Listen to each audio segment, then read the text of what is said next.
Today we are going to learn how to do a little jump. Jumping is a core basic skating skill ranging from beginner to advanced, from your little baby bunny hop to more advanced gaps with spins and tricks and all of that. Today I'm going to teach you how to jump starting with the little baby bunny hop. The approach. Speed is going to give you power. And so if you're doing a big giant gap, you want to go fast. But for our little bunny hops, start small and slow. Then when you're ready for your jump, you're going to bend your knees, arms come back. This is the approach. To jump, arms come forward for your power, and you're going to jump and land with your knees bent. And when you're in the air, you want to be sure that you bring your knees up into a tuck. Some common mistakes that I see with beginners is kicking their bottom so the feet are coming back, or the feet are just straight robot. Remember, we're gonna progress our jumping, and when we jump over things and off of things, we need to lift our knees up to get over it. So when you're learning, I want you to think about that and pick your knees up in front. I'm the cool kid from the pocket. I'm the one calling all the shots. Bend your knees. That's my most important tip. I also want to go to the grass. I love going to the grass for all of my beginners jumping. If you're learning to 180, I like to go to the grass. If you're learning how to 360, I like to go to the grass.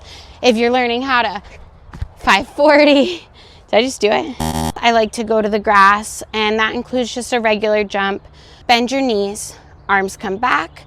Using them as leverage, you're gonna jump, and then the land. The land is probably the hardest and most important part. For the landing, your knees are bent to get low to the ground, low center of gravity, and to absorb your landing. When I worked at a skate school, we were told to teach everybody to land in a scissor for stability. And I was taught differently. I was taught to land with my feet together, knees bent. So I did my research, I talked to experts, I watched professional videos, and it seems like the best way to land is knees bent, low to the ground, stomp your landing, maybe a slight scissor. I do want to mention that I was taught to teach the scissor for stability. So if you want to add the scissor for yourself, I'm not sure it's technically correct, but if it makes you feel safer, do it. I think it's better to think about the scissor if you're jumping and you land and you're losing balance, maybe scissor to re-grab your stability. When you're learning, I really like to use cracks to jump over, or any kind of marker, painted ground, and just jump over the cracks, especially if you can find a sidewalk like the one that I have here, where you get a lot of consecutive cracks, because then you can just bend your knees and just work it. So we're gonna bend and jump, another one and jump. And we're gonna do all the cracks. And if there's a long crack, I actually really like to jump sideways over that, because I think it helps get you prepared for maybe a ledge roll or grinding. So sideways jumps is a great thing to practice too. The most common fall that I see with learning how to jump is actually backwards. So it's important that you really keep your weight forward and your knees bent. And you obviously can fall forward too, but I would prefer if you did a forward fall than to a backward fall.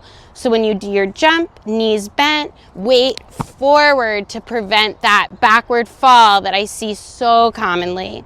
And I want to talk about arms. So you bring them back to do your jump, bring them forward to jump, and then they're out in front. Be sure they don't continue to come back, because that is how you're going to do your backwards fall, is the jump, and then arms keep going back. So now it's time for you to lace up your skates, start slow, go practice, and don't forget to bend your knees. I'll see you guys soon.